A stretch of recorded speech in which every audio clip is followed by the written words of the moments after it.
Hey everybody, That's What She We're Said back. Again. We're here to tell you some more about some amazing games, and now we're really starting to get into the nitty gritty, some of our favorite stuff. I hope you guys enjoy them as well. Right, so hopefully you kind of get to know what Kim and I are like, what kind of games we like to play, and there's some that we kind of talk about quickly. Yeah. I mean, maybe probably longer than we should, but if you want to see us kind of give you like a how-to or just a quick like how it's played for some of these games, please like drop that in the comments, and we would love to go back and record videos of some of our favorite games just to show everybody what's in the game, what it's like, how it plays. So we'd love to do that. You'll see us doing some of the spotlights. That's exactly what we want to hear from. What games do you want to see a spotlight of? Now that you've seen a list from Jason and a list from Joel and now a list from us, there's a lot of stuff out there, and I don't know that we had, we had crossovers, but Katie and I have very different game tastes, but can still sit down and play a game together. So, yeah, so we're willing. There should be something for all of you in all of these.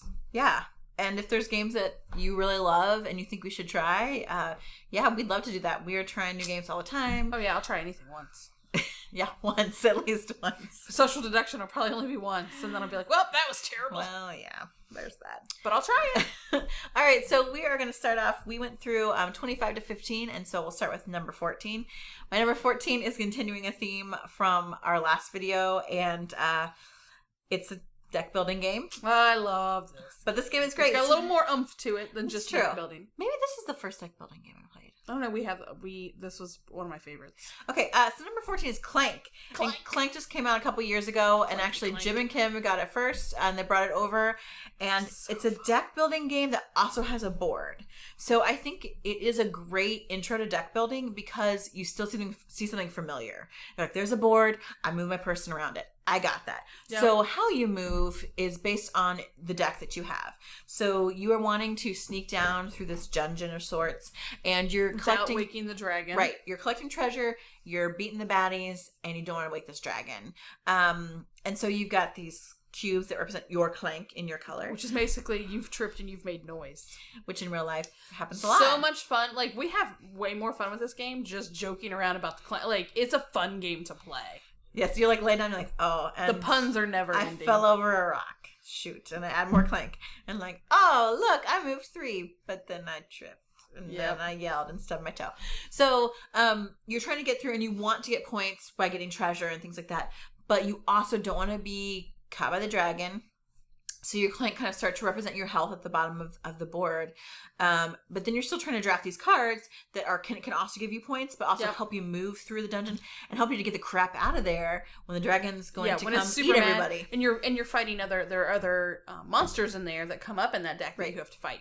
So you're getting different weapons, you're getting better boots that maybe give you more movement. Right.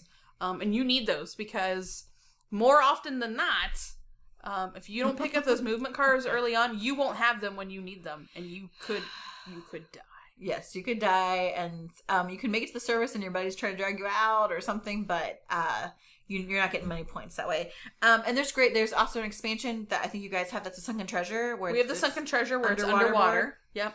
I think we played that. Did I play that? We've only had that one out a couple of times. I may have. It's a different board. Different pieces to the board. But just recently, there's kind of a new... It's the same-ish game. It's Clank in Space.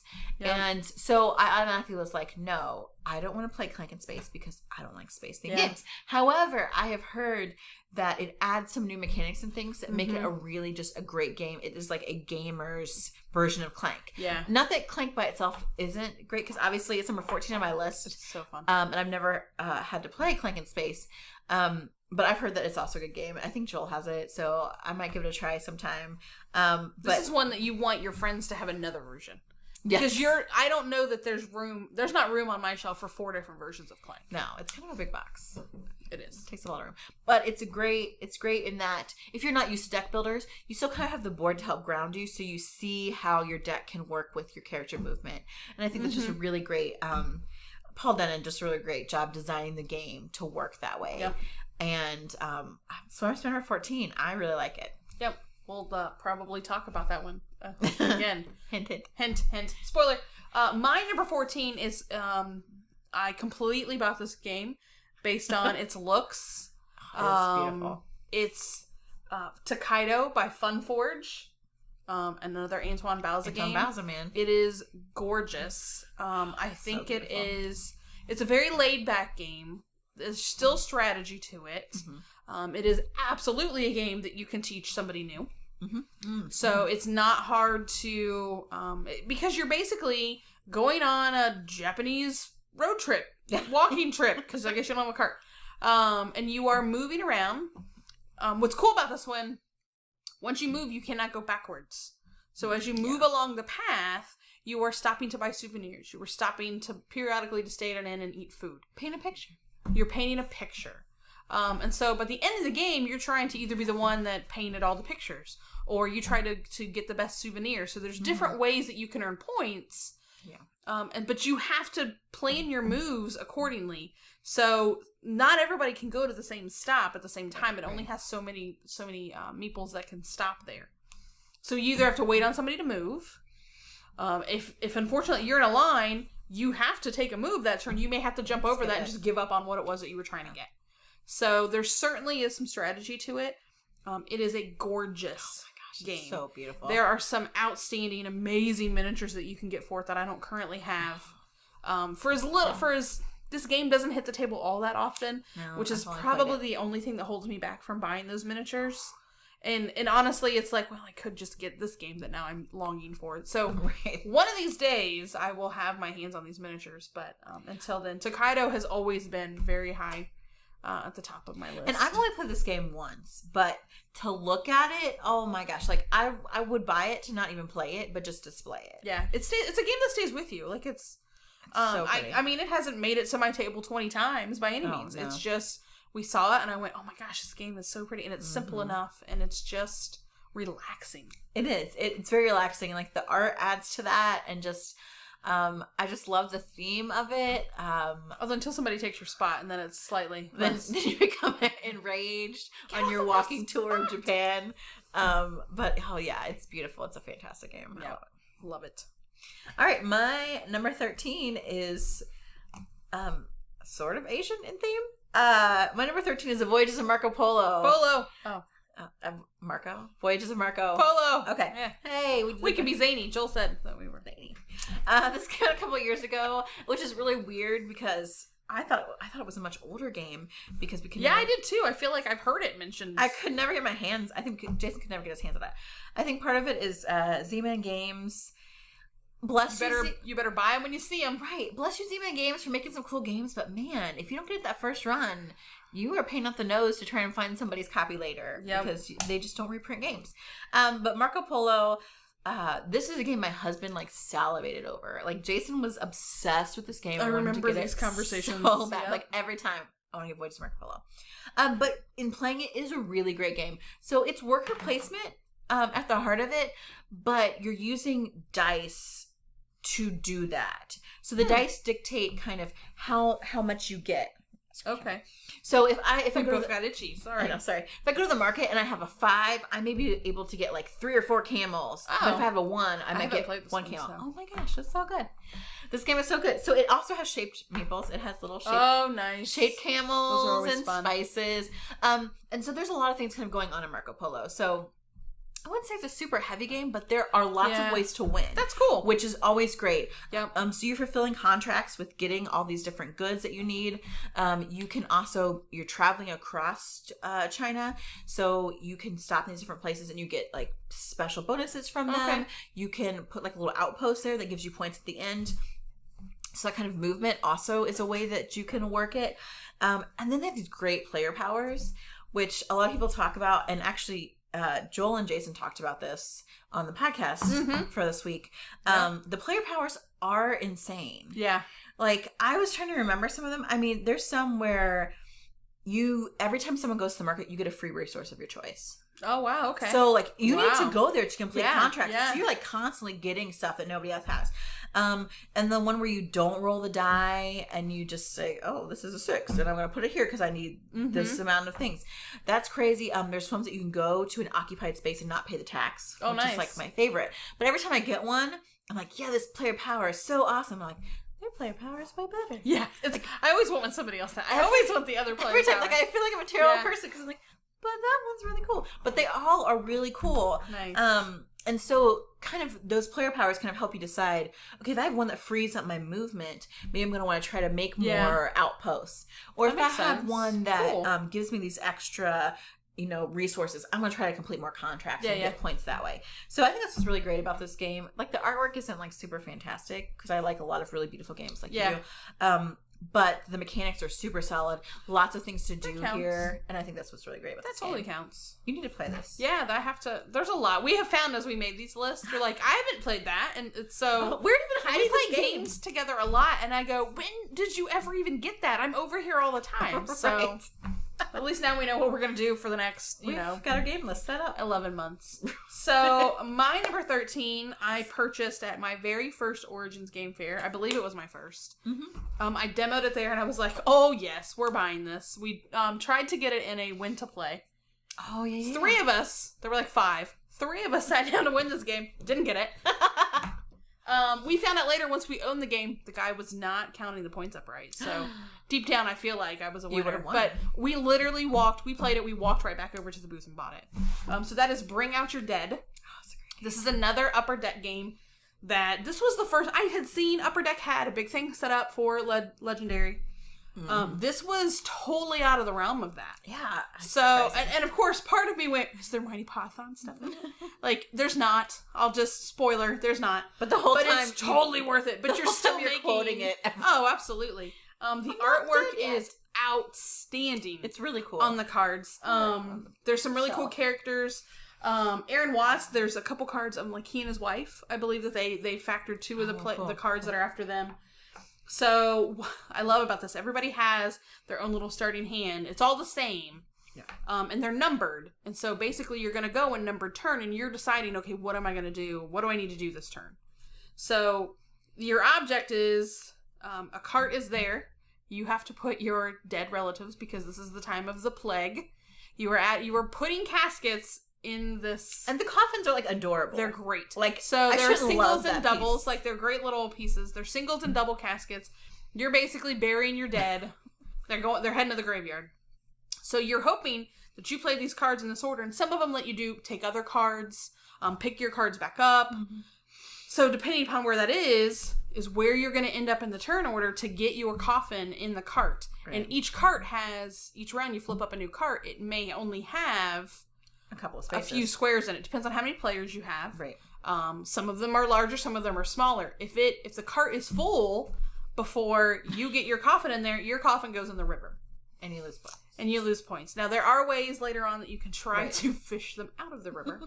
Right. And then the next phase of the game takes you to the cemetery. There are 2 different sides to it. Mm-hmm. And then you are placing these little markers in graves to get points. Yeah, you're burying them. You get in the plot. So you're trying to area control some of that. Yeah. You want all of your colored in this area to get extra points. Right. And then different grave sites are worth different points. So some of those caskets we mentioned were doubles. You can put those in certain spaces and there'll be points for each one. Right. So actually, we did this. This has almost become an entryway game for us. Yeah. Because people think, again, it's the theme. They think it's so crazy. Like, we took this over to a group of people that we gamed with from our church, and they have several they have 4 teenage girls. Oh, wow, okay. And so a couple of them played with us, a couple of them watched. And so they thought it was so hilarious that you were burying your family members. So later they were telling us how one of them kept coughing, and the other person was like, the other sister, because they're fighting, was like, will you just stop coughing and go ahead and die already? And the other person was like, no, because if I die, you won't bury me in a plot. You'll shove me down the river. Shove me down the river. Yeah. It's just a fun game. We have done this at, I introduced a few folks to it at Nerdapalooza. They turned around and bought it, and they've shared it with other friends. Yeah, we bought it. It's a little, I would say it's a step up from some of those, your ticket to rides and that kind of stuff. But it's still fairly easy to understand, and the theme a lot of times is what brings someone in. Yeah. I have found this one to sometimes be, it's hard to find in a local game store.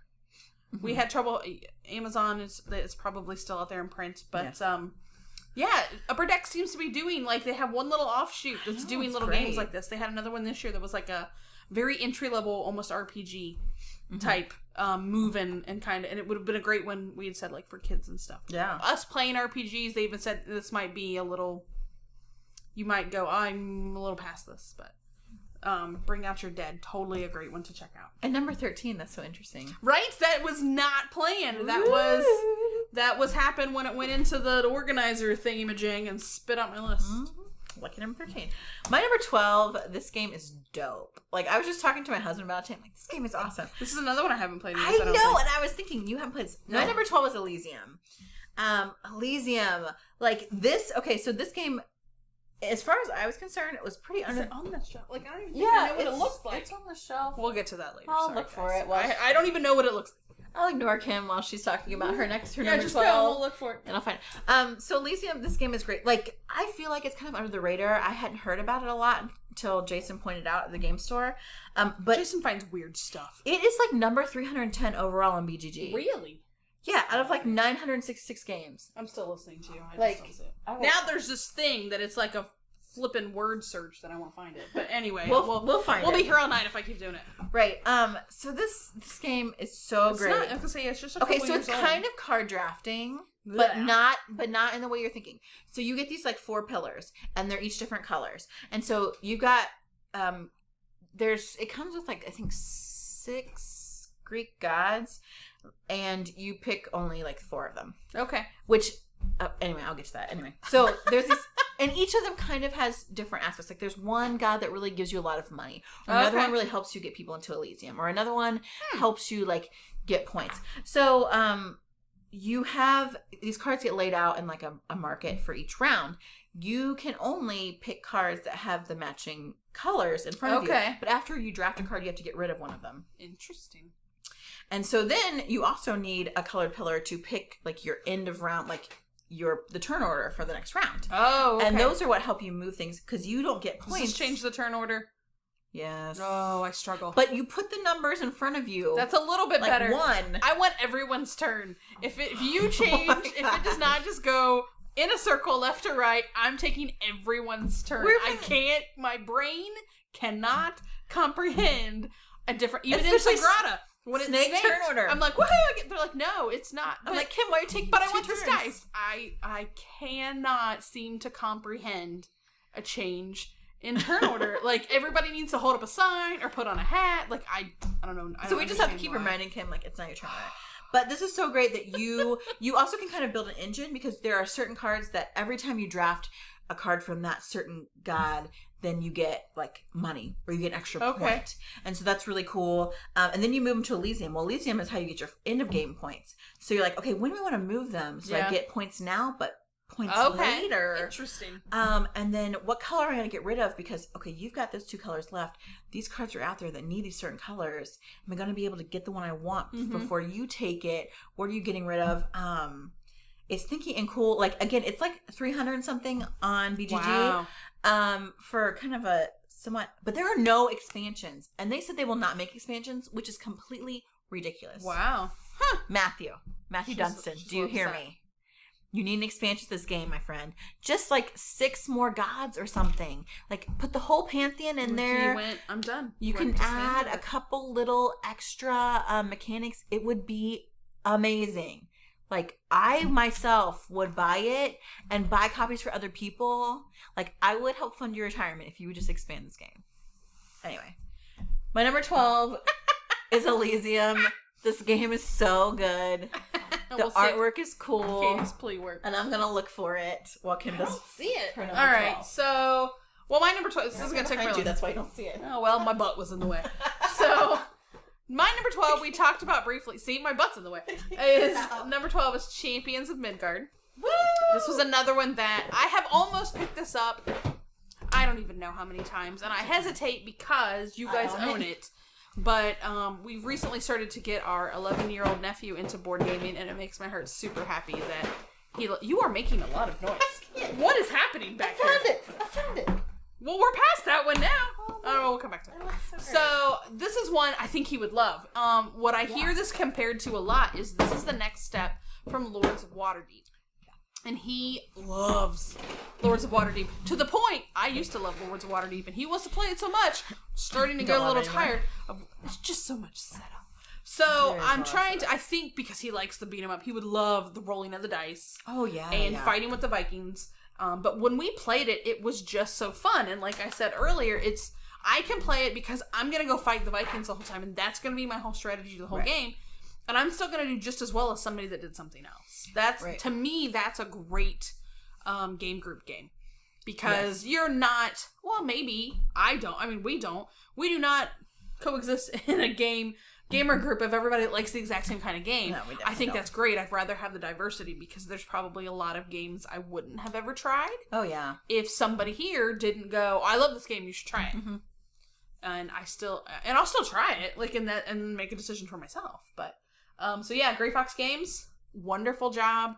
I think even I'll probably buy it before the year's out. Especially the Valhalla expansion. If you fight and your dice suck and your people die, you can get these extra little chips that allow you to get like extra things for extra points and stuff. I'll probably look again because I keep passing it up at cons. There's always a good deal for the whole thing, and I stared at it at Origins for Jim's birthday, and then I said, well, Katie and Jason have it, so if I'm that on the edge, I should just buy it. Like, I think it deserves a place in our collection. I agree. So not to backtrack, but we're backtracking. Here's Elysium. That's not what I thought it looked like at all. So it's not no, I definitely have not played this. So here's like the little. Okay. You get the little different colored columns with the Greek letters on them. Interesting. And so then like each card has so much to understand. It seems complicated, but it's not. It's really not. We'll have to try this one. Once you do the iconography, it's so great. It's just great. It's great. Very cool. It's great. Awesome. Anyway. So, on to number 11. 11! Number 11 is another deck builder. Oh my gosh. You're worse than I am with tile games. Oh like, I mean, I've had, well, I don't know, we're getting into... I should shut my mouth before we get into my next few. Right. I love deck builders, and I think it's because, like, I've played... Kim and I also are another podcast called Chance Cube. We are. Hey guys. Hey guys. But it's for Star Wars Destiny. Now, Star Wars Destiny is a CCG where you are buying cards to make good decks and stuff. I'm buying so many cards. And see, I don't like that as a general rule. And I'm a terrible deck builder. I'm also a horrific dice roller to the point that no one lets me touch their dice because I apparently curse them. So, yeah. So, what I don't love about that is, like, the person that spends the most money, right, on or can find even the certain cards is going to have the best deck. Like, yeah, to some degree, you can play differently, and they are opening up some more varieties. There's a draft option happening, so they're finally shaking up the game a lot. So it's not so much, right? But as a general, CCGs overall, like Magic as well, Pokemon, kind of thing. I just don't like this. And that's why I like deck builders is because everyone starts with the same, for the most part. You should try Ashes Rise of the Phoenix Born. I know that's totally off topic and it's not on your list, but it's one that is pre-built. It does have die involved, but I think you would like. We'll do a playthrough of that one. Yeah, we'll try that one out. But deck builders, you start with like the same basic kind of crap deck, and then how I draft with what I have makes my deck. Yep. And then I feel like my destiny is in my own hands. I feel like if I were to take that approach with my actual CCG deck building, I would probably build. You need to build a deck that's good for you. Yes, and that's true. Where and how you play. That's where I don't. And so my number 11 is a game called Heart of Crown. It came out 2011, so it's been out for a while. But was this an Origins pickup? I feel like yes, I picked up Origins at the Japanime games because this is originally a Japanese game. The designer is Ginkgo, so they had. I think Japanime is one that translated the text. I can totally picture their booth. Yes, they were by Yellow. Yep. Yes. Yep. This is so great. So I like this because a lot of deck builders you're fighting the baddies, and that's kind of what you're doing. Heart of Crown is different, where you are trying to help back a princess in this line of succession. Okay. So their father died. There's no sons to take over, and you have 7 princesses. And so you don't want the kingdom to be torn apart. So we're going to find a princess that people can back and be behind to succeed to the throne. Cool. So that's what you're doing. And there are a ton of cards. Again, it's some setup for deck builders in general. But you can pick different types of cards. So each game is super different. That's what's nice, yeah. there are some cards that are very take that, where you can play curses in other people's hands. You can take cards from them. Other cards are just allowing you to get more cards out. And it has this great mechanism where you don't just play through your hand, but certain cards have arrows that allow you to play next actions. Oh, okay. And some of them don't have any, and that's the end. Like, you can't play anymore. So if you play that one right away, your chain's dead. Oh, okay. You played one card out of your hand. Oh, there boy. are some that have like arrows going across and down, so you can get like multiple chains going, so you can play a lot of cards, especially if you get cards out that allow you to draw more. Yeah, interesting. So it seems like it has a slightly different component too, because a lot of times with a deck builder, it'll be draw 2 cards or do this. So that's yes. So it is a little bit different, which I think is great. It actually would have been ranked higher. It used to be my favorite deck builder, but I recently played it with Jason, and just the cards that he randomly picked, they just didn't provide a very fun play experience. Oh. Like, it just, I don't know, like, it just, I have another game that's sort of similar, but no matter what cards you get out, I think it's a good game. Huh. So this one, sometimes there's some that don't quite work as well, but you're building your deck. You want to get land to go to your princess. Then you want to get people that can be behind her in succession. Okay. So senators and you know, people like that that are worth points that you get, and you put them behind her in succession. So it's really fun. It's really pretty. Yeah, I have seen it. I haven't played it, but I have seen it. So my number 11 is Heart of Crown. Another deck builder. My number 11, not a deck builder, not anything like it. It's a game that Katie despises. This is another one that we played on a fun little trip one day that we stopped up to a board game cafe in Columbus, Kingmakers, and had not seen it before. Well, no, that's not true. I had seen it on like the Board Game Geek Facebook forum and that kind of stuff. And I went, I don't know, the theme of that just seems kind of meh, and then I played it. So my number 11 is Patchwork from Lookout Games, and Uwe, yet again, hit a home run as far as I'm concerned. Uwe. Oh, man. So in this one, this is why I say the theme could turn someone off. You are quote-unquote building a quilt. But not really. This is Tetris. Abstract. This is Tetris on a board. So you have a, what is that, a 10 by 10? Yeah, I forget the size of the board. You have a board. I'm going to do a board game spotlight on it. I'll tell you then. So you have a board. All the pieces are laid out kind of in a circle. This is a 2-player only game, so it works great with my husband and I. All the pieces are around, and they each have a button cost to them. So your money in this game are little buttons. So I have seen some great upgrades. They're cute. Because they're otherwise just cardboard components. So I've seen a lot of people put real buttons in the game, like so different sized or higher point. So that it adds a little fun. And that instead of the game piece, it's just a little wooden piece. I've seen people use like an actual, either a thimble or like a thread spool. So, but wherever that spool is, you can only buy 3 pieces ahead of it. So you're limited. So I can't buy whatever I want on the board and make the best thing. Right. I have to buy within 3 of wherever that is.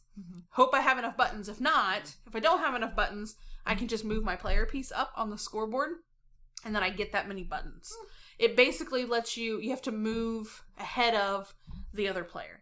So if you're already ahead of the other player, you're not getting any buttons. You don't. Okay. So there's some resource management in there that sometimes I get a little crazy, and then I have no buttons. And then as you move it, then you'll pick up the piece and you'll move it to where that other one was. And then the next person can choose 3 from where that is. And then you're filling them in their board, and they are very Tetris-y type pieces. You have to place it as soon as you buy it. There is no waiting. So as you go, you're trying to complete your square. There are bonuses, like if you happen to fill a 7x7. I don't know. I've never filled a board. I've been super close. But we absolutely... And this has been a quick game that I have, again, used as a gateway game for folks. Especially couples that maybe don't have any kiddos to play games with, or looking for something that's very quick. This is a very fast, maybe 20, 30-minute game tops. I know there are lots of people that love this game. I know that you love this game. People like my sister, she doesn't like a lot of games, but she's very analytical. So she would probably like this kind of game. For the most part, it's abstract, and it's like spatial manipulation. Yeah. 2 things that I completely because if you suck at and don't like. It took me the first time to go, I can flip that piece over. Like, so you're like, I can actually turn it over. It's printed on both sides. You're not limited to one side of the piece. So you do have to think. It is very, if you liked the game of Tetris, 80s kids, I'm talking to you, then you would probably enjoy this one. So This was my first one like this, and it has led to several others. But I love and they're becoming very popular. And like Uwe is there's actually like Cottage Garden, and done, there's Indian Summer, of which I actually just saw a great discussion the other day between this one and Barren Park, and those other two. I haven't played Cottage Garden. I'll be honest, the price point kept me away from it. Oh yeah, it was a $60 game, and I just went, yeah, I don't know about that. And then so I haven't seen Indian Summer. Patchwork was around $20 when I picked it up. Yeah. So the price point was a lot nicer to me, and then I was able to pick up Barren Park at Origins with a 50% off coupon. I think this is great for a lot of people. Love games like that and like puzzly like type games. I just am super into theme, and my brain cannot maneuver pieces. Like they just can't. I'm like, I don't understand. That should fit there. It looks like no, it doesn't at all. Well, occasionally you have pieces that don't like. The one that we played, mine's okay, but the one that we played, they actually won't fit together. So you're like, but it should. That would make me nuts. There's a little filing, like a few of the components. I've seen people cut pieces of actual cloth, which I think would be even harder to get to fit on that bowl. Oh my gosh, I'd be messing them up. Oh, I don't know about that. I like the little button concept, but I don't, unless I just put you'd have to put it on foam core. Yeah, you'd have to. But anyway, Patchwork, my number 11. My number 10 is a game that Kim has already mentioned. We're in our top 10. Top 10. What? Okay, so this game, Kim mentioned already, so it's Unfair.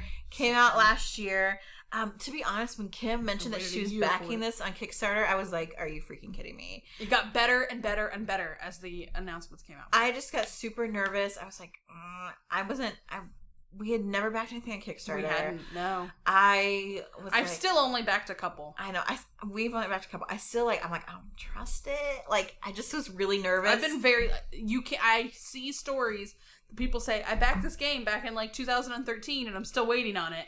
Right. And so I have not had that issue. There was a little bit of a delay with this, but it wasn't bad. And the publishers were in constant communication with you. So it was a great experience from a Kickstarter standpoint. So...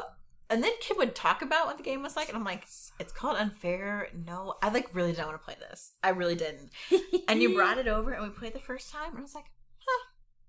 The components are great. It is a well-designed game. And then we played it again. I was like, I really like this game. So, Simon published it. You guys bought it, didn't you? Yeah, That's what I thought. It's over here on the shelf.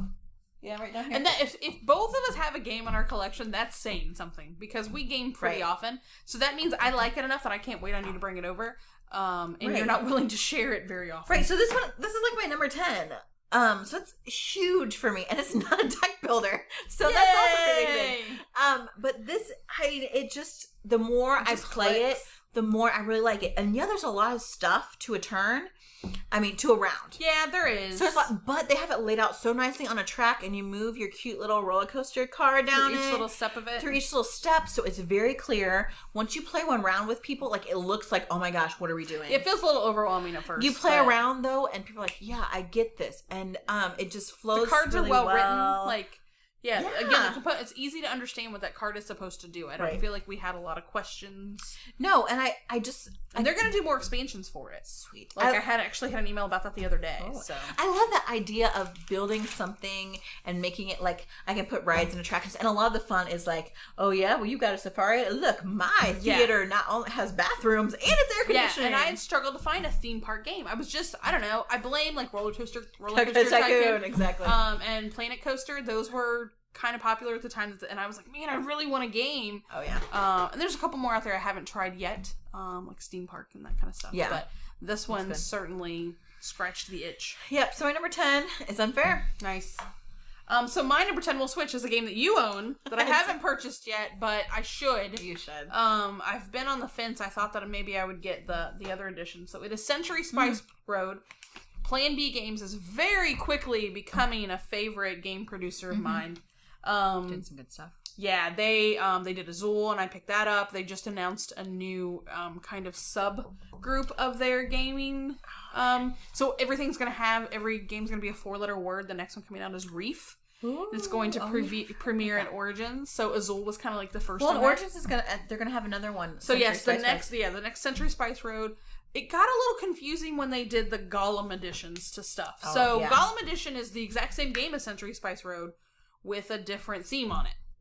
So Century Spice Road is you are these traveling merchants. We have a lot of debate over the names and orders of the spices. I'm talking to you, my husband, Jim Breeze, who gets really upset about this. Saffron. The saffron. But essentially, you're trading up. So a lot of people compare this to Splendor. Mm-hmm. But you're getting cards. Sometimes you're waiting on it, and it's another one of those, I'm waiting on this card to move down the track because I don't want to pay this many coins to get it, but I really need that one to do it. What are you doing there? Sorry about that camera. Katie tried to knock over the camera. I saw it wiggle. So, and then you're upgrading all your spices to fulfill this order, which is kind of the gold cards that are out here. And certain gold cards will get you, gold pieces or silver pieces, and then points at the end. And I forget how many points you have to complete 5 contracts. 5 contracts. That's the game. I was thinking like 25 points. But then you've got a variety of points on different contracts based on the type of spices that you're drafting. Yeah. So, this one has fun little components. Yes. These little bowls that the cubes come in. And I'm not going to lie, this is another game that I think is totally worth buying the playmat for. I know. You go, I don't need a playmat. I'm just putting games on the table and it's fine. But it just adds a little... I know. The price point of the playmat is a little more than it should be. I'm just saying. But I regret that we didn't buy it. But yeah, so they're making this as like a trilogy, if I remember correctly. At least, yeah. So the next phase of this, so the game will be compatible with Century Spice Road. And I believe that you could play it on its own too. Yes, but you can mix them together. Yeah. Which is really cool. So that'll be available at Origins in June. And I have already told Jason, like, Century Spice Road, not that many people had heard about it last year at Origins, so there were still copies there by midday Friday. Yeah, we were like there. This will be, you better go to this booth on Thursday morning, first thing. I usually run to Renegade Games booth first. So I may be running, we might have to divide and conquer. We may have to divide and conquer. So yeah, Century Spice Road, total home run. It's crazy. And just with the base game, you get like these bowls with the cubes. You get metal coins. Good. Yeah. You get these big tarot-sized, nice, full color art cards. And it's not an overly expensive game to get. And you're getting good components. And I think that carries a game. They could have easily put cardboard in here. Oh, yeah. Or crummy they really didn't even need these nice little wooden cubes, but they're nice and the bowls are great. It just really adds to that little... And this has been a great gateway game. I think people are seeing this as like one of the new gateway games. Because we have played this all types of people. We took it with us to church camp last summer. And we were like playing at the playground with like... So I'm watching my children playing the sand pit. And there were like a bunch of us grown adults, like, we're teaching them this game. People who never play games. And one of my friends, she's like, oh, just so you know, we went and bought Century Spice Road because we liked it so much when we played it with you. So it's just great. It is simple, but there's so much fun to it. I just really enjoy it. Yeah, I keep thinking, since you own Century Spice Road, I'll buy all the Gollum. Because they're doing the exact same thing with the Gollum editions. It's the exact same game with, instead of a traveling merchant theme, you have these golems instead. I mean, it's essentially the same. Eurogamer, he's okay with the traveling merchants. Yeah, so I don't know, but this is one that like there's room for it in my collection. We just haven't bought it yet. Yeah, it's a great game. All right, my number 9. My number 9 is a surprise game, I think, for a lot of people. But dang it if I don't really love this game. So my number 9 is Harbor. And if you know anything about games and are into the gaming community, you'll be like, why the heck is Harbor her number 9 game? So it's been out 3 or 4 years now. It's Tasty Minstrel Games. They do make kind of like fun-loving games that I think Joel mentioned on the podcast. But it's basically a smaller version of Le Havre, which is a big game that... That's a hefty game. That my husband, I think Tom Vassell also, they really love that game. And Le Havre is great. Le Havre is fun. I like it. There's shaped meeples, cube stuff. There's cool stuff in there going on. It's great. But Harbor, I think, is just time-wise much quicker. And it's just a small little box. Like, it's really small. That's cool. And you've got all these... I've seen this one. This is another one. Oh my gosh, you ever played this game? I love this game. Okay, so you've got all these buildings, and you are getting these resources. So you've got fish, you've got stone, you've got livestock, and you have something else. There's 4 of them, and I can't remember the 4th one in my life. Oh my gosh. I don't see it around here. It's a small one. It's somewhere in here. It's somewhere in there. That's somewhere in there. Find it at home. It's a search and find. Or maybe it's over there. Search and find. So, you are going to these different buildings to try and get these different resources. And then you have a market. And the market prices shift. Okay. So you want to get... Oh, it's wood. That's the other thing. Like every Euro game ever made. So wood, fish, and like... Harbor makes sense that it would be fish. Why not? Wood, not so much. So you've got these... Well, you gotta build docks and stuff and boats. Okay. And these should float like logs down the river. Oh, fair enough. Okay. Anyway, now that we've justified the theme. By logs. So you have this market, and so you want to get the certain amount of goods to sell at the nice price. Then when someone sells, everything slides down and the prices shift. Yeah, okay. Which Clans of Caledonia has a market thing to market, that variable market. So then you're using, when you're selling those goods, you're using that money to buy these different buildings, and they're worth points. Okay. And then also, if you own those buildings, if people want to use your building, they give you a good. Interesting. As kind of a sounds tax. like one I would totally dig. It's fun and it's super quick. It's got like these cute little quirky different players that have player powers. There's this one guy who looks like Hank Hill, only he looks like a Frankenstein Hank Hill. Like he's super adorable. He's got like a gas propane grill. Like I mean, it looks like Hank Hill. It's so great. So it's just it's quick, but yet you're like, okay, there are different ways to win, and you want to get to the market before someone else, and you're like, oh, that fish is like, you can sell it for $5. Like, I want to get that fish, but crap, I can't get to the right one, and you're going to get fish, or you're going to buy that, and then is cattle going to become next? And yeah, those are always interesting. There's a lot of interplay in there, and that's why I just really like it. So that's Harbor, my number 9. Harbor. Yeah, that's what I'm going to have to try. Yep. So, my number 9, we got a little more crossover here. Hey. My number 9 is Clank. Again, this was one of an early deck builder that we bought, and we just loved it. And I have to thank Christoph at Epic Loot Games. He's the one that taught this to us. Oh. Nice. They were having a game night, and we just happened to wander in that night. And he goes, "Hey, have you guys heard about this?" And we were instantly like, "Yep, we'll be buying that." So I like, because we already like deck builders. Mm-hmm. I like the concept of now I'm buying my cards because I have to get through this dungeon. So, you get through the top part of the dungeon where it's safe, and then you get to the bottom where you're stealing or trying to... it's stealing. Mm-hmm. Let's just be honest. You're stealing the jewels of the dragon and ticking them off. So... To be fair, the dragon probably stole them first. Probably. And so the clank that she was talking about, like the more clank that you have to put in the bags, the more noise that you're making, the more chances are that when the dragon attacks, you're pulling those cubes out of a little bag. Now, in that bag are also, like, misses, essentially, for the dragon, which is kind of cool. And you're praying for those. But if too many of those come out early in the game, when stuff's getting tight and you're almost at the end, there aren't going to be... There's only, like, 1 or 2 cards that let you put those misses back in the bag. Mm-hmm. So, there's a lot of different ways that you can play this. And every now and again, there's always that one person that runs down, grabs one thing, and tries to run out of the dungeon. And so the rest of us are down there being greedy, trying to get stuff. Right, like you do. Because what happens is once one person leaves that dungeon, it triggers the end game. And the dragon's pit. And so you have to get at least above ground before you run out of health. Right. And that requires you to have purchased boots and movement. Because if you don't, and your deck building hand, and keys, so there are locked doors. If you don't have boots... If all you come up with is attack and stuff, you're not going anywhere. The dragon could attack again. If you die underground, you lose all your goodies. You get nothing. If you at least... There's a couple things, and I don't know if they've changed it in the expansion. Oh, like, my whole thing is, if I trigger the end game, if I'm the first person out, you get the same points. So if we both exit and we get all the way out, we get the same amount of points. And I just think that maybe that should be staggered some. Yeah, I don't... And I just saw probably just this past week, there's Clank in Space that you mentioned. There is another one that's coming out that is, I cannot remember the name of it, but it is more Egyptian themed almost is what it sounded like. Ooh.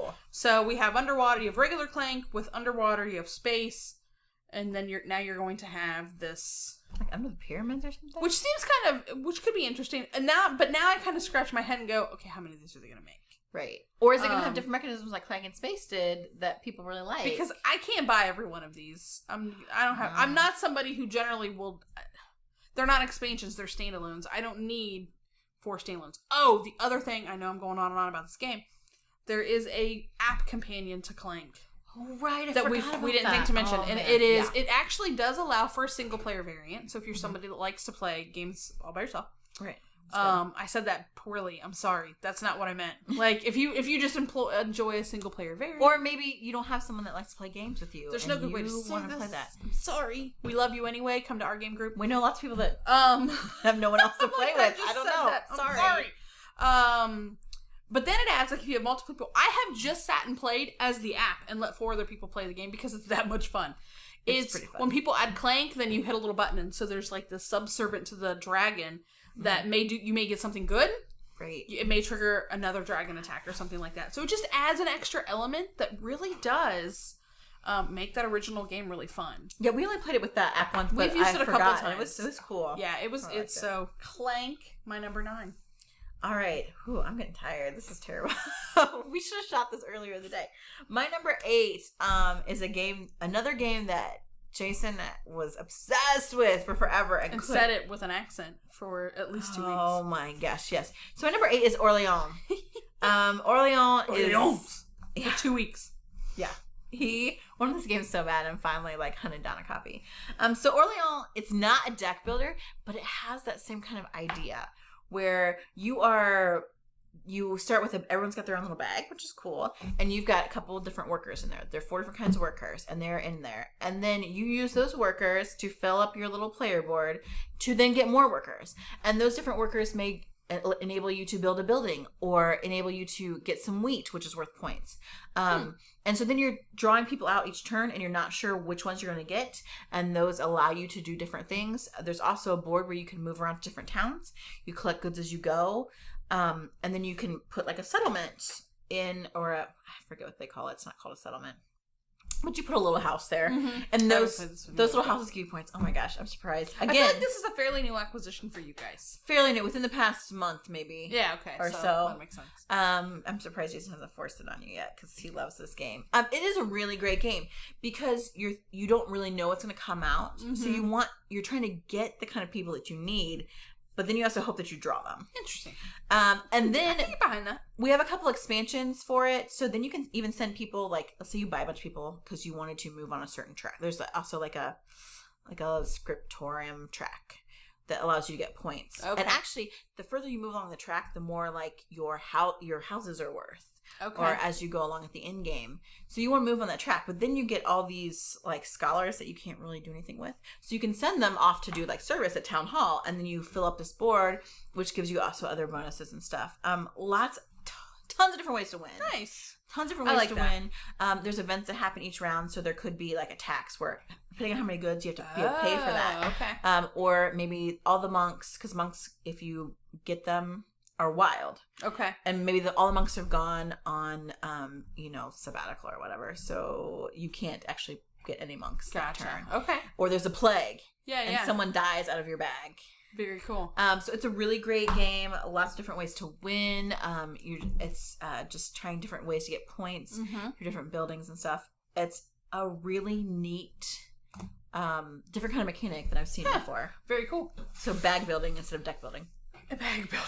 Number 8. I like that. So my number 8, I don't think you'd mentioned this one. I haven't.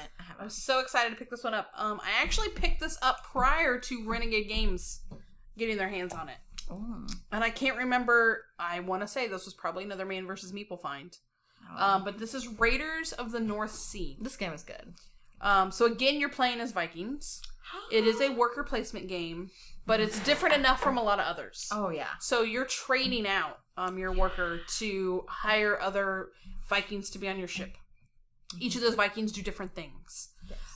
Once you have enough of those, then you've got to go get supplies, or maybe you have to go get money. And then you can start raiding areas. What's cool, though, is once I raid, a harbor or whatever, that's it. It's a one-time shot. It's gone. It's off the board forever. So if you didn't get it, you're out of luck. And so as you move up through, the island that you're sort of playing on, you're getting different colored meeples, because the deeper you go, now you need more requirements because they're more stronghold things like that. Fortresses and stuff that you come across. So there are 2 expansions, I believe, to this that I have not picked up yet.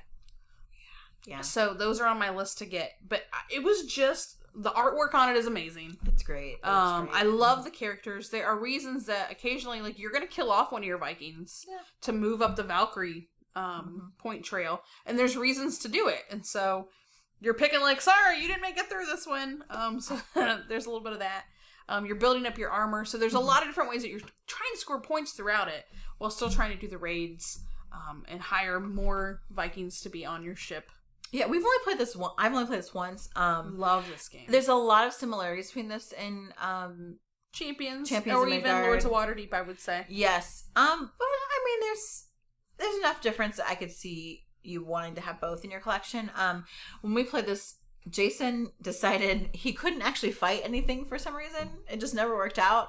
So he went and kept collecting these like set collection or like victory point cards. Yeah, there are victory points. And this is another one that like you can go around and just get victory points because you're turning in so many supplies for it. And he won. And they're a decent amount of points. And so he's just very sneakily over there building all this up. We're raiding everything, and then Jason has all the points at the end. And we're wait a minute. Like, I pillaged this entire countryside. Like, wait just a second. So this is another one. I feel like without the quest cards necessarily, like in Lords of Waterdeep, it's a little bit easier to explain. I feel like Lords of Waterdeep can be a bit intimidating when you first... Great game. Although my nephew makes play it a lot. But this has been, and maybe it's because it's new and shiny, but I really did enjoy it. It's well made. I'm anxious to see how these expansions. Oh yeah. So hopefully maybe there's also games in the same universe. Yes. That aren't, they're standalone. Yes, but I they're have not. I haven't tried any of those yet. So really I think this was a great pickup. It was. I have it as Garfield Games. I don't know if there was a previous publisher that had this prior to Renegade picking it up, but it's really, really grown in popularity. Oh yeah. I just was at Epic Booth the other day. And I'm not gonna lie, you can't. If Renegade Games is selling it, chances are it's a good game. True. All right, my number 7 is a game that apparently everyone had played, but me. I bet I didn't. But you didn't? I bet I didn't. No, I think I've only played this game once. I do think I have played it. Okay. We had this conversation the other day where I thought I had not played this game at all, but I think I have played it once. It is a Dice Towers essential game, so that means that pretty much everyone's played it because Dice Tower is like, hey, this is a good game for everyone to play. This is an essential for your collection. So number 7 is Royals. My number 7, this is a really great game. And songs in my head. I know. I don't want it to be. I know. Now I can sing as Lord. Lord. But Royals, in my mind, it has a Ticket to Ride mechanic. Okay. Because you are set collecting. So I'm just getting green cards if I want to be in the green territory. I'm getting blue cards if I want to be in France. So you're collecting cards of the color of area that you want to place influence in. And there are different royals that reside in these different areas. And so you're trying to get their influence. You have your colored cubes you lay out there. And there's like periodic scoring. So you're getting some points all the time. But then also as the game goes on, all the spots are going to be full. So your only choice is to boot people out. And you have there's 2 decks of cards. The cards you're collecting and then also these like diplomacy cards that you can use to kind of usurp influence in a certain area from someone else. So as it goes on, you have to get those certain, and they correspond to certain colors as well. So you have to get the right types of cards to kind of weasel your way in. But you are getting points kind of periodically all the time. So I feel like the whole time everyone's in it. Yeah. Because you're never quite sure how many points you've got going on over there. It's fun. It can be a little take that, but not super mean. It's just a fun, easy to introduce game because like on your turn, okay, you pick this color, you put your cube here. Like here's the way to get points. And that's it. Like it's just a great little game. So my number 7 is Royals. I actually regret my decision. So we won this game at the board game exchange. This and Relic, and we agreed to trade your husband for Relic Runners, which is almost on the very bottom of my list. Oh, I haven't played it. I heard it's great. I heard the game's great. It didn't do it for me. It needs more plays. Okay. But Jason preempts this. He walks over at the end of the game exchange and goes, man, I've really been wanting that game for a really long time. Like, I bought it for the game, and I'm like, why didn't you just buy yourself a copy? Well, I put it in the game exchange. He gave you puppy dog eyes. You fell for it. Legit. I was like, all right, Jason, like, we'll trade you. Like, I don't know anything about this game. I don't have any, it's totally cool. I got duped. If you like Relic Runners, I'm sorry. I've not played it. It might be a great game. Don't listen to her. She hates good games, as we've seen with Seven Wonders Duel and My Star. So No. It's, you know what I can't get past? So there's like some pieces in Relic Runners. It's this frog, and there's a jewel in his mouth. I don't know. I'll try it again. But I feel like as the more like it's all the way here on your list, we should just kept Royals. I will buy Royals for Kim's birthday. She'll get Royals. Hindsight is always 20/20. So anyway, Royals is a great game, easy game, good gateway game. It's terrible. Fantastic. So my number 7, this game it was an early acquisition to my board game collection. Oh, yeah, we have. Yeah. And it has stayed at the top of my list ever since. That is Castles of Mad King Ludwig. You've heard us mention it many, many, many times. So, yeah, Bezier gets a lot of my money for that one. Oh, yeah. I know we've talked about it a lot, so I won't go into a lot of detail, but I've always loved this game. And I think a lot of it is the theme. It is so much fun to be like, this is my castle. And I have all this stuff, and you don't. And I have the pit. And look at my beautiful gallery. It's just fun to build it because it looks very almost blueprints. Yes. Like, yeah. And I'm notorious. Like, I don't generally win this game very often. I don't care. Yeah. Because you chain score if you're getting if you're putting a lot of the same color rooms together. I'm just going off the rooms that I like. So I don't chain score that well because I'm like, oh, the pit's out. And then I don't even pay attention to the blue rooms that I should be putting stuff on. Right. But I want the fungus room. But the king really likes blue rooms. I don't care what the king likes. I'm building this. The king doesn't own me. Because the whole purpose of the game, you're trying to please the king so that he takes your castle. And I'm like, forget it. I'll live in my castle. I'll live in my own castle. It's totally awesome. So my number 7, I love it to bits, is Castles of Mad King Ludwig. Okay, my number 6 has also already been mentioned. It's a crossover, and it's another deck builder. Shock. Katie has a problem. I do. It's a problem. Oh my gosh. I just actually picked up another random deck builder from Joel for like $5 called Pixel Lincoln. Can't wait to try that sucker That out. one looks amazing. Can't wait to try that. But my number 6 is Harry Potter Hogwarts Battle. This game is dope, like we already talked about. It's so great. It's got the deck builder.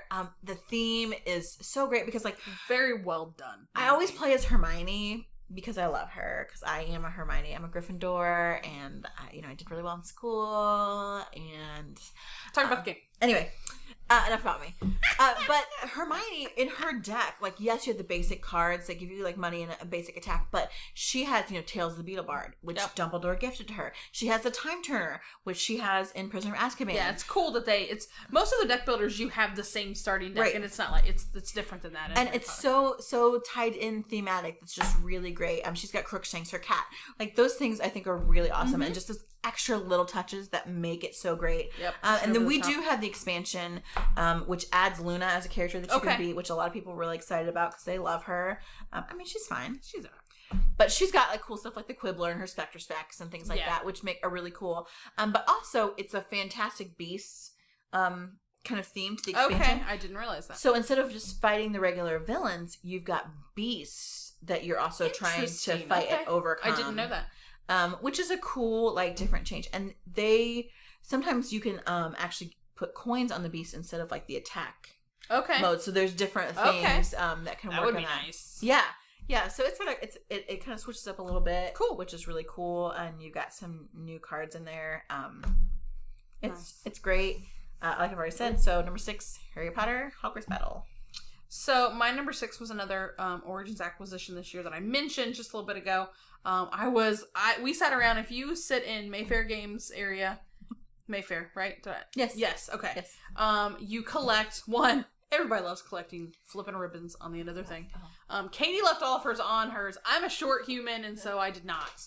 I turned mine in and just kept the one. So if you collect one of every color, you trade that in, and they give you a 50% off coupon for your games. It's amazing. Awesome. It's worth it because I honestly didn't spend that much time at the con, and I got to try games. Oh yeah. There's some others that I still want that we just haven't picked up yet. But Baron Park was one I had my eyeballs on to start with. That is my number 6. I can't believe honestly that it's not higher. I love this game. I love this game. So it's great with 2 players. It is great with 4 players. You are building a bear park, hence Baron Park, and all the little starting tiles have the words Bear Park in different languages. It's adorable. So you end up having up to 4 tiles, but then tiles that you're placing your pieces on. So you get to decide what's the layout. So instead of it being just one board, I may have them in just a larger square. I may have 3 wide and 1 at the top. So that kind of impacts how you're going to be able to add some of the other pieces too. So the other pieces that you're purchasing are parts of your park. So they are concession stands, they are restrooms, they are exhibits with different bears in them. So there are other goals that you can play with. The first time you go through, you may not put all the goals out there. Mm-hmm. The second time it's worth it because you figured out the mechanics of it. But you're required to start, like, so basically there's like little cement trucks or little builder guys. And when you cover those up with a tile, that's when you can pull from the next set of tiles. There's only so many of certain kinds as well as certain shapes and things like that.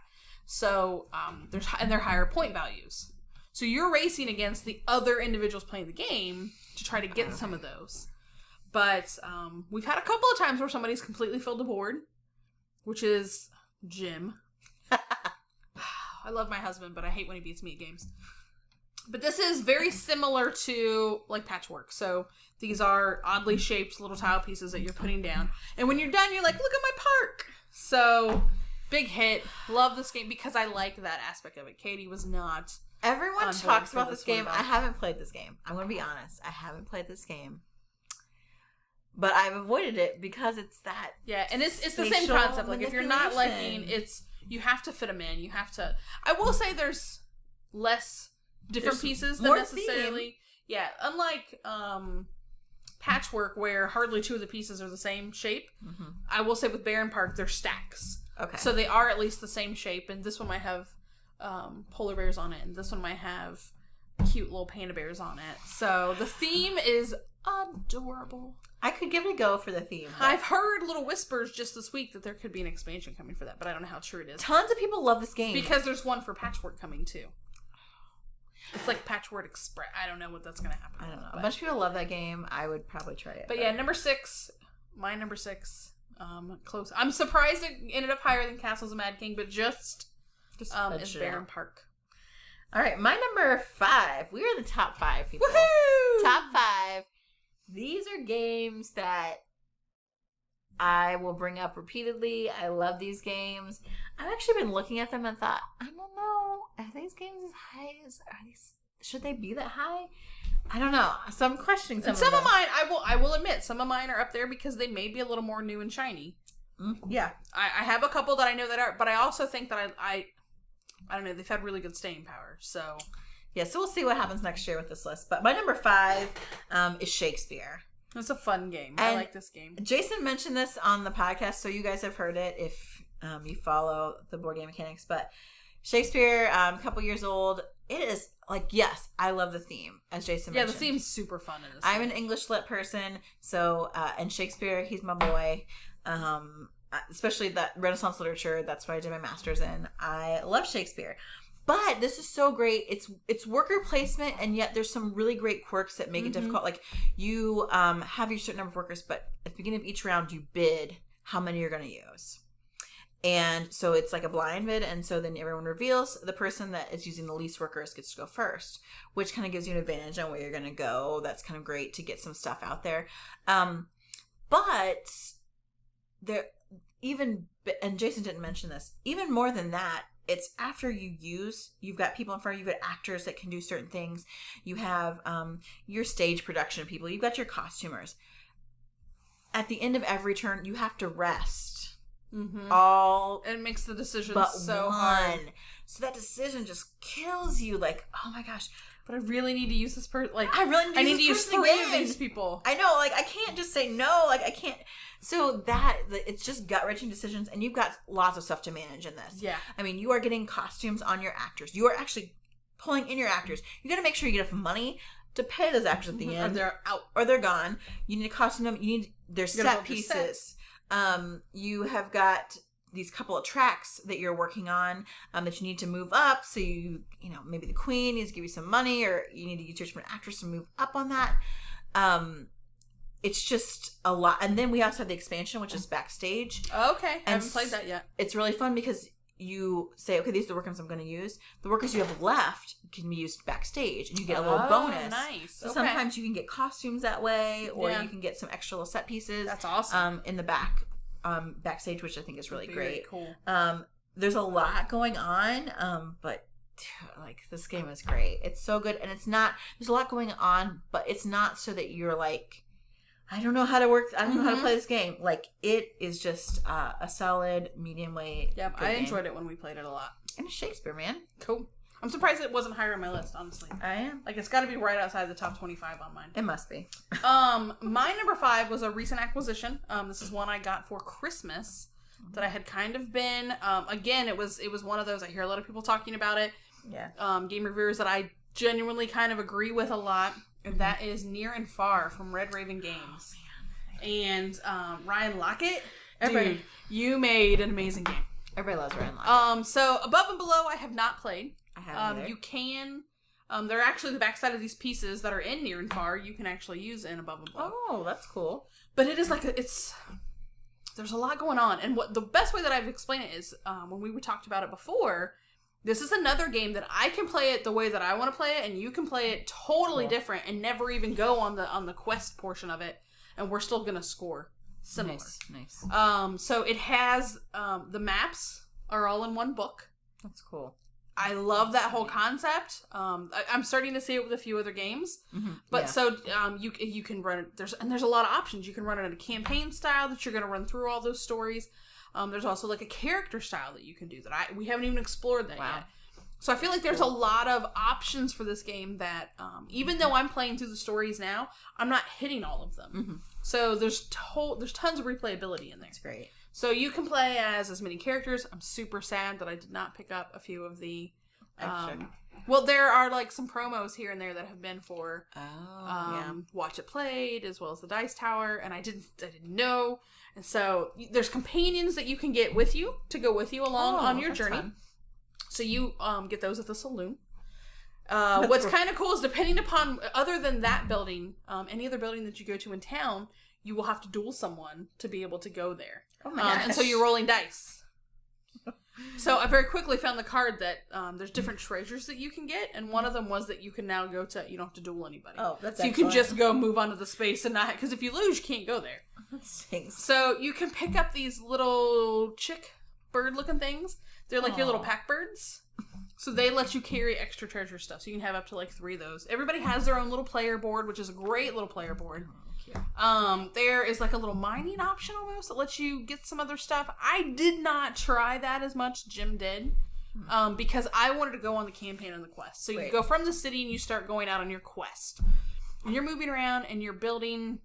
You can build camps while you're out there. Because as you build camps, you can move freely through those. Oh, yeah. That saves you on space movement. Otherwise, you only have so much movement based on your companions that are with you. Oh, okay. Which is kind of interesting. And you're trying to get from maybe to where, and then there'll be, depending upon, randomly you select each game so many little story pieces that you put out there. So you have an option where it's, if I land on this one, if I want to do the quest that's on there, somebody will open up another book, read the quest, and it's a short little paragraph or so. So you're not reading a book. And then you're choosing option A or option B, and then you may reap some reward, or there could be something bad that happens based on what you do. And so you can go questing all through the countryside if you want. Like, this game was super fun for me. We played it, again, I played it one way, my husband played it totally different. This is one I cannot wait to get back to the table. I really want to play this. I've heard so many great things about it. I think we haven't played this or Above and Below because Jason doesn't care about theme and doesn't care about story. So he kind of shied away from it, but I think there's enough in this that he could just go, I don't care about that. I don't care about that. I'm going to go here and set up my camps. I'm going to go here and collect these coins so that I can go buy this stuff. Yeah. I think I really hope to play it. Yeah, this is what we'll bring over, and if all else fails, we'll just make Jason go play something else. So that's my number 4. Number 5. I mean, my number 5. It's late and I can't count anymore. I know, I'm having a problem with my contact right now, so I'm trying not to.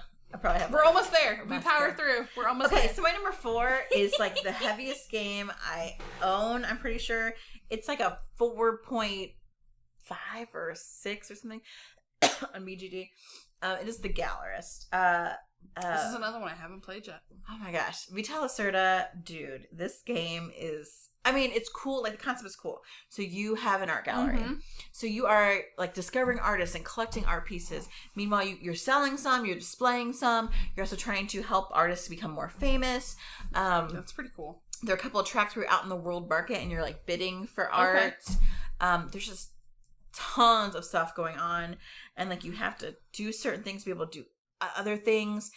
You want to bring people into your gallery, because having certain people in both kind of your lobby area and your gallery itself allows you to do different things on the board. Money is at a premium in this. Oh my gosh. You also have your own fame track. The cool thing is you place your pieces there's only 4 places you can go. Oh, okay. Only 4. So in that helps you not go insane with how heavy this game is. But then if you want to go to a place where my piece is, you boot my piece out. Okay. You take your turn. I then get a bonus action. I can do like a quick brief action where I just like move a ticket, move somebody into my lobby, whatever. Or I can move down on the fame track, lose some of the fame track, which, could be to your benefit, in order to take a full action again at that place. Oh, wow. So you can sometimes take multiple turns in a row because people are booting you out, and you have to have assistants you have to buy assistants in order to be able to leave them places to be used again, but they come back to you, someone boots you out. It's a cool game. There's so much going on. The theme is cool. It's just, if you like heavy games, like this is a sweet game. Like it is cool. It is cool. I think you guys would really like it. But it is heavy. Like it burns my brain. Every time I'm like, not when we play after I'm like, okay, I want to do this. Like I want to buy that art. How do I do that? Like how do I get money to buy this? And it's crazy. It's good. Oh so goodness. Number 4, Gallerist. Cool.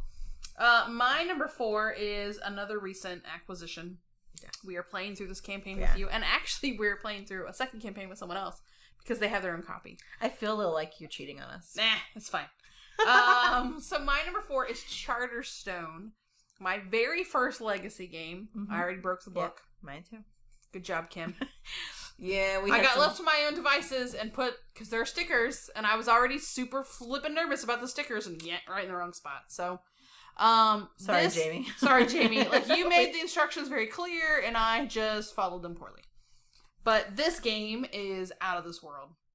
It caught my attention, again, because the art in it is awesome. It's so cute. You play as your own little part of the village, starting out, so you pick your color or whatever.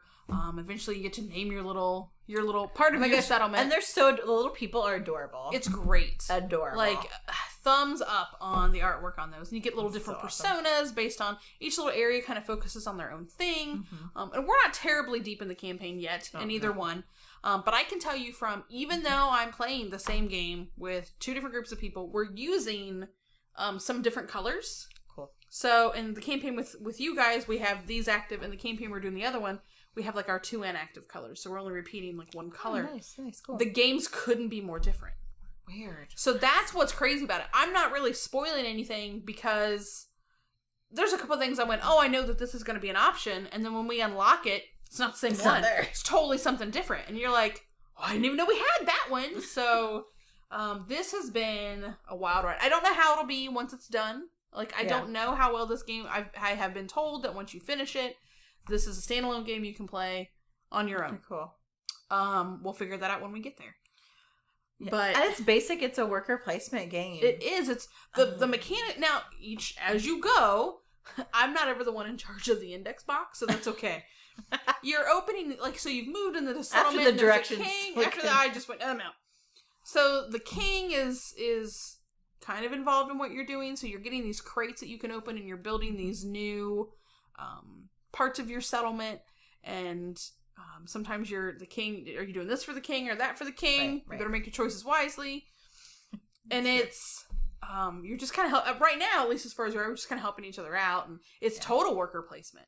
It's I go here and I collect a resource. I collect a wood, or I collect iron or clay. I think it took us 30 minutes to name each part of our little village because we couldn't think of stuff. Yeah, but it's fun, and that's what makes every game so different. Yeah, it's really great. I've really enjoyed it. I can't wait till you bring it to the table again to move forward. It's cute. I was intimidated by it, I think, at first, but it's super simple. And I think the fact that it can play so different between 2 different groups, it's really interesting. Speaks that it does. to Jamie's genius. So you eventually get to some of the you do and you don't. Like there's some things you're like, well, that never got unlocked. Like crazy. And I'm basically saying you could play this more than once because there's a recharge pack. The board is double-sided when you purchase it. And now you are peeling stickers off, and you're changing up the rule book, but there's a recharge pack that you can buy that's like $20 some bucks. Yeah. And that would allow you the opportunity to play it again if you so wanted. So we'll see. I don't know if we'll want to try it again after 2. Maybe. So yeah, total thumbs up. I'm really enjoying this game enough to play in 2 campaigns of it. Right. So thanks, Jamie. All right, my number 3 is my last deck builder. Hey! But it is another deck builder. Well, it had to be close to your last deck builder. Yeah, there's only 3 left. And my number 3 is Tanto Core. This one's fun, but it took me a while to wrap my head around this one. Now, Tanto Core, it gets probably a lot of press because it's the slutty maid game. Kind of is. But it's a deck builder and it's so great because it's kind of a different theme. You're not out there fighting baddies. You are recruiting maids to work in your mansion because you are wealthy and you are also like very generous of heart. Heart. You have love. That's generous of heart and you love them. Yeah, that's how you get maids is through your kind. This is going terribly bad. Employ. It's a very wholesome game. Okay. So I think it can be awkward on the theme sometimes, but once you play it, staring at them for so long. Well, that's the other thing. The print is small. The print is very talked about. It's very tiny on the cards. So that makes it hard, especially if you're first starting to play because you're unfamiliar with what the different maids do. Because there's a boxes of just different types of maids that do different types of things. Similar like Legendary. So there's a lot of different characters to choose from. Right, exactly. So you're staring at these cards because you can't read the text and you realize, what does that do? This is scantily clad like anime character that looks like I'm staring at because I just can't read the card. But once you play it, like you kind of know what different maids do. And the reason why this is so high is because unlike Heart of Crown, it is no matter which maids come out in the random drawing, it's always a fun game. It is fun. I had a hard time figuring out the action, like when I could continue to take actions. Right. Because it's a little bit different. With Heart of Crown, you have the arrows that tell you, okay, I can keep continuing on actions. With Tanto Core, maids have different services. Some of them are able to they're just very good at maids. They have all these different talents as a maid. So there's 2 service. So based on that, if I have 2 service, that means I can play 2 more cards. Or it's understanding those terms. Right. And flipping them in your head to understand that it's basically a card that says play 2 more. Like I draw 2 cards or whatever. I have the capability to play 2 more turns. Or I can draw more cards. The first time I played it, I just couldn't wrap my head around it. And I was enjoying the game, but I was like, I'm not playing this right. I'm not playing this right. I don't understand what I'm doing. But now that I haven't played it in a while, so it may take a bit of a refresher. Right. But this was a fun game. Yeah, and so instead you chamber maids. So it's like you almost have maids that come and work in your service for a while. Then you decide, okay, there's a couple maids that they're going to be in my personal employ because they're such good maids. And so those are the ones that actually count for points. There are also maids that you can get out of the market that give you points while they're in your basic deck. But generally, your points are going to come from the maids that go into your chambers. And so there are some that, if you chamber them, they're negative points, too. So there's that kind of piece. There's several expansions to this game. We have 2? I have 1. Yeah, I was going to say, I've seen a couple, because I almost picked you up on, but you guys had I have Vacation. No. I have 1. I have the Vacations, which is really cool because they've got some kind of extra goal cards, which makes another kind of element to the game. There's Oktoberfest, which I've heard is not very good. Expanding the House, which I'm interested in, I don't have. And I think we backed on Kickstarter the newest expansion, which is including butlers.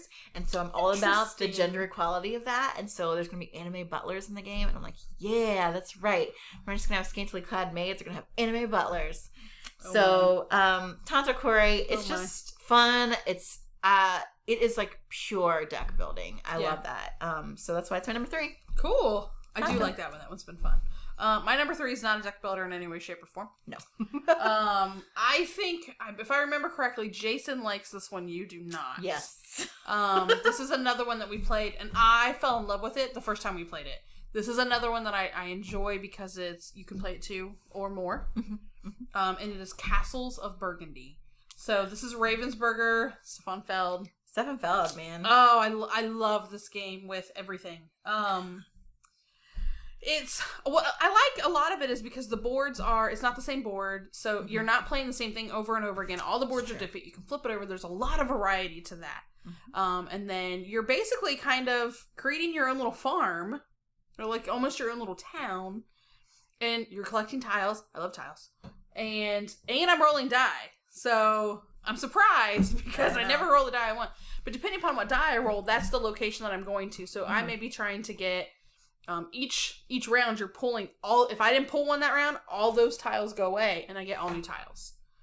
Yeah. So you're trying to kind of match up colored sections on your board and fill that up. You're also trying to kind of link together where those tiles are. There are different animals on them, like the little chickens and the little cows and the little piggies. And there are different buildings, and they give you extra little things as you place them. Yeah. So, and the boards are a little bit harder. Like, so the more you get comfortable with the game, you can actually kind of move up on it. But yeah, I like it because Jim and I can play it, and it still holds. It's just as fun to play than if it can be a little slow with 4 because you're waiting on somebody to make a decision. Yeah, it's true. And we all think our game is through pretty far, and chances are somebody took the last tile that you wanted in the last turn, so now you're like, well, that's what I was going to do. Now what am I going to do? So it can run a little long with that, but I don't know why I didn't like this game. Like, I can't pinpoint the reason why I didn't. It's like me with Seven Wonders Duel. It just kind of fell flat for me. I was like, Now, to be fair, we only played it one time, I think. So maybe if I played it again, I would like it better, but I don't know. I've changed a lot with that. Like, games that I didn't like Descent years ago. I thought, this is dumb, Jim. Why are we playing this? I don't understand the why. Now I love it. So and maybe taste can change, but man, I think this one will always be. I wonder if it's the randomness of the dice rolling that I feel like I don't have control over my destiny. You don't, because it's whatever rolls. That's the area that I have to go to. I don't know. And then and it's been a little bit. There's one little section that you can pull from, that are kind of special, but. Yeah, I don't know. But, my number 3, I'm actually shocked it's not number 1, is Castles of Burgundy. Okay, my number 2 is a game that I probably never would have picked up or played if it weren't for Jason. I would agree with that. The king of Euros, my husband, man. He is a Euro gamer, not a fighter. But my number 2 is Lorenzo Il Magnifico. And for the record, all my numbers is all wacky because Castles of Burgundy was my number 2. What did we miss? We might have missed a game somewhere. I don't know. I'm not going back to look. So we'll figure it out another day. But I'm looking going, wait a minute. My number 1 game is not game name. So when you film really late and you don't, whoops. So Kim's... My number 2 is Castles of Burgundy. We'll look for her mystery. Somewhere in there. We'll find her missing game. We didn't talk about, and I'll do a special something on it. She'll post it. Move all those down by 1. Oh, you know what it was? I skipped my number 25. Oh. So I started out completely. Ahead. Meh. It's okay. Guys. Anyway, so my number 2, it actually is my number 2 because unlike Kim, like I'm old She wrote school. hers down, mine's on a spreadsheet. I physically wrote them all down with pencil and paper. I forgot that I put an extra header at the top. So Lorenzo Magnifico just came out, 2016. I'm going to say right now, the artwork does not pull me in. I got to tell you. So when Jason was like, we got to get this game. I feel like the box looks really cool. That's okay. He was so gung-ho about this game. Oh my gosh. And so Simon published this, and I thought, Simon Games, like, it seemed super... It was weird. We don't play miniature games ever. And again, like I just said, Jason is a Euro gamer, not a fighter. So a lot of those are like battle games that Simon puts out, and he does not want anything to do with them. But he was so gung-ho on this game. I'm like, what the crap, man? Obviously, it's my number 2, so it's a great game. It's worker placement, so you've got these different workers, but those workers get value by the dice that are rolled. And so those dice just dictate, like, how high up on one of the towers I can place my worker to get certain cards. So I'm collecting these different colors of cards. There's 4 different colors of cards, and they do different things. So I've got 2 engines kind of on my player board in front of me. That if I lay blue, I think it's blue and yellow that go down there. Nope, green. I think so. Green and yellow. I've only played it once or twice. Green and yellow go down there, and then there's a place on the board that I can use my worker to run those engines, and so they can give me some different resources. I can get money that way. I can move on certain tracks, that sort of thing. And then there's purple and blue cards that kind of give me points or help give me special powers to use on the board.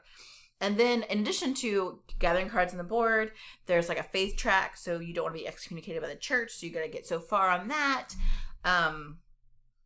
You can't go to places where someone else is. There's just all kinds of stipulations. Yeah. It's a very tight worker placement. I honestly don't know why I like it so much. And I keep thinking, maybe I should like move this down. Maybe it doesn't belong here. But I just... You'll see if it shakes out. I just played it with Joel and Jason, some of our friends, a couple weeks ago. And I was like, man, this game is still really fun. And I won. I won this game. And that helps keep it up there, I think. But there's just a lot of different stuff going on. It's heavy-ish. Yeah. It looks really intimidating. Because there's iconography all over the place, and there's these towers and people, and there's and a military track. And what is he doing? Yeah, military track, point track, and this track. And okay, I have to have so much military in order to even be able to take this card and put it on my board, which seems unrelated to that track. Like, it can get a little kind of... It's one I feel like you'd need to go through a few times before you totally get the whole gist of it. Yes. Yep. But it's still a really great game. Lorenzo Il Magnifico, my number 2. Very nice. Okay, well, since I can't count, I'm at my number 1. So do you want to do your number 1? Then I'll do my number 1, and we'll do number 1. Yeah, that sounds good. Okay. So my number 1 is the second Kickstarter I ever backed. This is another Thank You Man versus Meeple. I heard about this one and literally went straight from there and went back this. Yeah. And it is Clans of Caledonia. Karma Games. I want to play this. This game has it's been a hit with everybody we've played it with. I still haven't played this. I want to. So the theme is totally what sold me. I'm not gonna lie. Right. Because you are Scottish clans. I'm in. Like I went, okay, take my money. But the components are amazing. So the little bits are great. Okay. So you have a board. It's somewhat area control. So you're going out there and you're placing your tiles. And I have to pay for the land and I have to pay for whatever I'm putting out there. Oh, okay. So I may be putting sheep. I may be putting cows. And I have an option to, my cows make me milk. My sheep I can slaughter and sell for meat. I can make, once I have milk out on the market, well, now I can put a cheese barn out there and I can start making cheese. I can also decide if I want to make whiskey. So then I have to start planting wheat. And I can either do bread or whiskey with that. And then each clan, so there's a multitude of clans that you can play as, have kind of a perk for some reason or another. One is really good at making whiskey. So chances are that's what you're going to be doing most of the time. You get extra points if you're like aging the whiskey and then selling it. And it has that diverse market. Cool, so if I go to the market and I sell, if whiskey's priced really high, I sell it and then the price falls. So if the next person tries to go, or maybe that's good because I needed to buy whiskey. Oh, right. So it varies as you go. It can be fairly chunky. The last time we played it, one of the people we were playing with were walking. He's hardly putting anything down on the board. His clan was better at the market. So he was working the market. And then all of a sudden, he's taking all of the money. Oh my God. And what I love, for the record, this comes with amazing metal coins. Like, the bits that came with this Kickstarter were outstanding. Love There's now, so we split the money from either side of the board. All the money on my side of the board is gone. He has it all. So now, he doesn't matter. He can go buy whatever land he wants. Because some of that stuff, I have to pay for the land and the piece. So you start with 55 coins and you're like, oh, this is great. No, it's hard to manage your money in that game. But this has been a huge hit for us. A frequently requested game to go to friends' house who are gamers. I think we've had it over here maybe once. Yeah, Jason loves this game. He played it once with you guys. He was so pumped to play it. Anyway, he saw it, he wanted to play it. He didn't back it on Kickstarter. I don't know if for whatever. I don't know if it was because we were. Or, yeah. I don't know. He's also like a miser. Will not spend money. This one it wasn't terrible to back, and the components are worth it. I just wish they made the box a little bit bigger. It is hard to get everything back in the box because there are little bits, and there are some amazing little bits like second party or third party that you can go out and buy that make the cheese in the whiskey barrels even cooler. So I don't know if this is out for like regular release or if I've seen it spotty here and there. Because I think Jason really wants this because he loved it, and I think it sounds really great. I like that idea of player powers with clans and stuff, and I'm all about the Scottish Highlands. A lot of variety with that. I'm just constantly picturing like Outlander in my brain. A little bit, yeah. I was totally sold on Scottish clans. All right, here you go. You don't even tell me anything else. But I haven't played it, so I think it looks really great, and so many of my friends love it, and I think that would be really good. Good job, Karma Games and Juma Al Juju. Yeah, designer. I'm excited to see if they either do expansions or more out of this. That would be great. Love it. All right, and my number one. Yay! My number one is a Euro game. It is not a deck builder. Hey, look I'm at impressed. That. My number one is Grand Austria Hotel, which I have played. This game is so good, and I like it. I'm surprised that it's as high on your list. Okay, so this game, in my opinion, plays best at 2. Maybe that's why, because we did play it at 4. When you played at 4, the turns take forever. It has that snake turn order. Which I'm terrible at. Yes. Do you notice, like, I don't think any of the games that have weird turn order made it on my list. Right. Now that I think about it. You go from left to right. Sagrada, what's on there? Oh, yeah, I guess that one does snake. It's and you close. had to repeatedly remind him. I was trying to take everybody's that's dice. Not her turn. Grand Austria Hotel, this game is so freaking good. Like, at 2, it is awesome. Because you've got, like, you have a lot of choices at 2, but you still have a limited amount of rounds to play. Yeah. And so I think that keeps it really tight.